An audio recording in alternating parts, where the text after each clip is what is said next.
fora. Outra coisa, no meio dessa disponibilidade, o segundo ponto que eu acredito que é o processo, né, que Deus vai tratando com a gente, é abrir mão dos projetos pessoais. Eu acho que Aí é um que dos pega, né? pontos mais importantes. Se você quer ser escolha de Deus, se você diz que é escolha de Deus, você tem que abrir mão dos seus projetos pessoais. E aí, Leila, sobre os Isso é projetos uma coisa que pessoais. eu posso dizer que eu tive o grande prazer de decidir abrir mão, porque eu agradeço muito a Deus ele ter colocado no meu coração esse, esse, essa entrega, né? Esse entendimento de poder perceber que o mais importante era o que ele estava dizendo, não o que eu poderia perder. Porque o meu foco sempre foi que, se ele dava essa direção, o meu ganho, eu podia perder tudo, mas não podia perder ele, né? Então, se eu entendia que se eu não fizesse o que ele estava me pedindo, eu podia perder ele. E isso me gerava um temor tão grande. Para mim foi tão tremendo conhecer Jesus que a minha conversão foi radical. Eu me joguei de cabeça, Cara, com sem tudo. olhar se tinha água, cara. Mas no meu interior Eu, tipo havia assim, uma eu digo assim, certeza. é pro lado do abismo, né? Porque Me você se joguei no joga mesmo. precipício, né? E depois eu vi que, em vez de descer na queda, eu abri asas e comecei a voar. Mas se eu não houvesse me jogado, não ia saber isso, entendeu? Então é uma decisão, realmente é uma decisão. Essa disponibilidade no ouvir a voz de Deus começa no dia que você confessa ao Senhor, é o primeiro passo. Então, cada vez que você aprende algo dentro da palavra, indo à igreja, escutando uma pregação, você sempre vai ser instruído em alguma coisa. Quando você pega essas coisas e trabalha no colocar em prática na sua vida, você vai estar abrindo mão sempre de coisas. Deus me disse, a primeira vez que eu escutei num culto sobre os dízimos, eu comecei a dizimar e nunca mais deixei de dizimar. Eu entendi e fiz. E quando eu decidi fazer, o meu choque foi, caraca, nunca ninguém me falou disso aí. Como é que é? Eu sempre fui na igreja, o meu desejo no catolicismo era de ser catequista, né? E houve um escândalo com os padres ali na minha cidade e tal, e eu desisti do sonho por conta do homem. Então, quando eu vim para Cristo, na igreja evangélica, eu já tinha tido essa experiência de olhar para o homem e me decepcionar. Quando eu vi que Deus era tão vivo, que eu tinha a possibilidade de estar na presença dele e conviver com ele, ao ponto de me relacionar, de passar, de tirar ele lá do alto e sublime trono e trazê-lo para minha casa, falei, cara, eu não posso perder isso, eu fiquei doida. Aí, meu pai, eu quero ele todo dia na minha casa. O meu entendimento no catolicismo foi que talvez um dia do juízo final, quando eu for me topar com ele, quando fosse, né? Naquela hora que ele me mandar para o inferno, porque eu sabia que era pecador. A gente sabe que é pecador. Sim.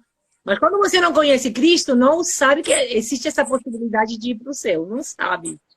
É uma incerteza. Você não sabe o que vai acontecer, por isso que vem o medo da morte, o medo de tudo. Então, eu sabia que talvez um dia eu podia conhecer o Senhor, e Maria ser para me dizer, vai para o inferno, sua pecadora. Né? Era a imagem que eu tinha de Deus, uma coisa super distante, entendeu? Então, quando eu tive a certeza de que Deus era vivo ao ponto de querer se relacionar com a gente, eu fiquei doida de desespero por esse Deus. Por isso que me joguei na piscina, no precipício, como for, não pensei. Porque eu já tinha tido desejo de conhecer Deus, mas não sabia que isso era possível. Então, Sim. quando se abriu a possibilidade, eu não quis perder. Então, quando eu escutava uma palavra, eu fui pegando e eu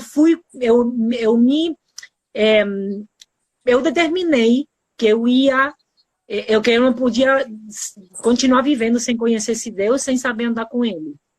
A minha convicção foi essa. Quando eu cheguei a Cristo, o Senhor fez um remoliço, me levou para o sul da Argentina. Eu tinha pedido para Ele aqui em Buenos Aires em oração. Senhor, me dê um refúgio. Eu estava passando um sufoco no relacionamento, eu queria me separar, mas não queria envolver a minha família.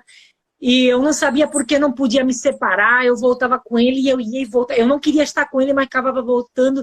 Um dia eu olhei para o céu, né? Sabe aquele instinto que a gente não sabe de onde vem? É porque é a nossa natureza, Ele que nos fez. Mesmo não conhecendo, a gente tem essa conexão. Então eu olhei e falei, Deus me deu um refúgio, eu preciso sair daqui, eu preciso resolver minha vida.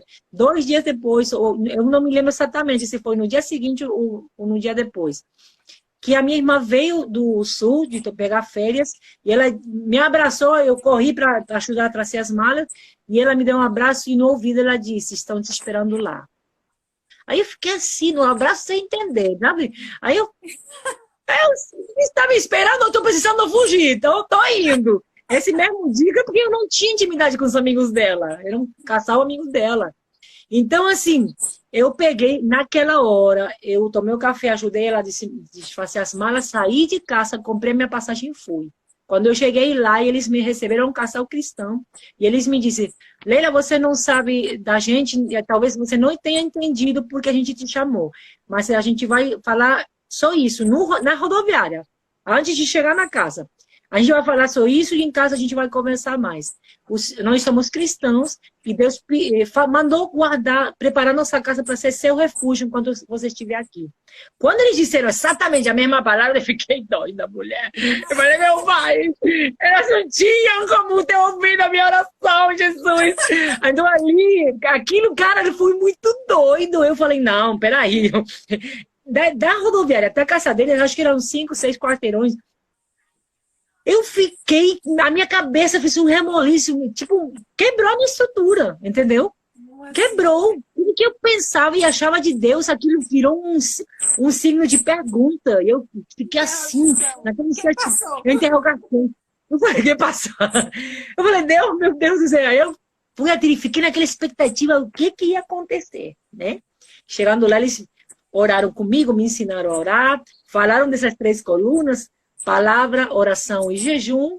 Falaram também da necessidade de congregar, mas quando eu voltei na minha cidade não achei igreja. Eu fiquei, olha, essas 3 colunas que eu guardei para mim. Eu não achei uma igreja pentecostal, que eu me converti numa igreja pentecostal, tinha somente igreja católica onde eu estava. Mas eu fiquei 2 anos. O primeiro ano foi na minha cidade, guardando isso. Vida de palavra, lendo a Bíblia, passei a ler a Bíblia sozinha todo dia. Meus irmãos até estranhavam de mim, olhavam assim torto. Eu passei a orar. Eu aprendi a orar na intimidade com o Espírito Santo. Eu pedia ao Espírito Santo. Foi isso que eles me falaram. O Espírito Santo vai te ajudar. Até você achar uma igreja, ele vai te ajudar.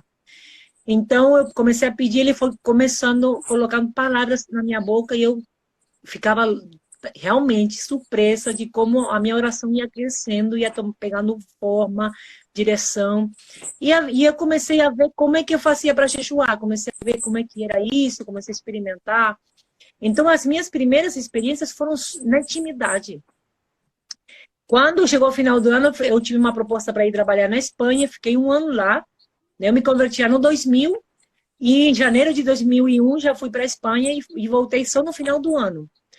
Lá na Espanha, eu tive as primeiras experiências, assim, muito doidas. Eu sou terapeuta, surreais totais. Eu sou terapeuta e eu comecei a trabalhar lá.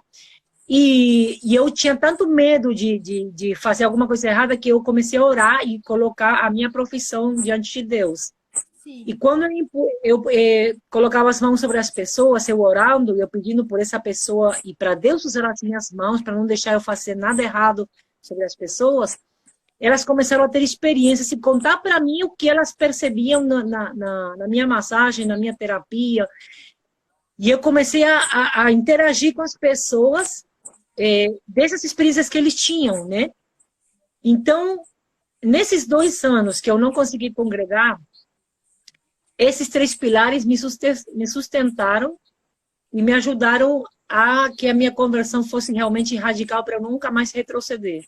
Né? Como a gente vê muito, né? A gente começa aí na igreja, não põe em prática as coisas, aí vem um vento, se deixa levar, olha para o homem, sai da igreja, vai para outra igreja, às vezes nem volta mais para a igreja, cai no mundo, né? Então, essas 3 colunas foram que me sustentaram até eu conseguir congregar. E quando eu cheguei à igreja, eu já estava desesperada por congregar. A palavra me convenceu da necessidade de eu fazer parte do corpo de Cristo.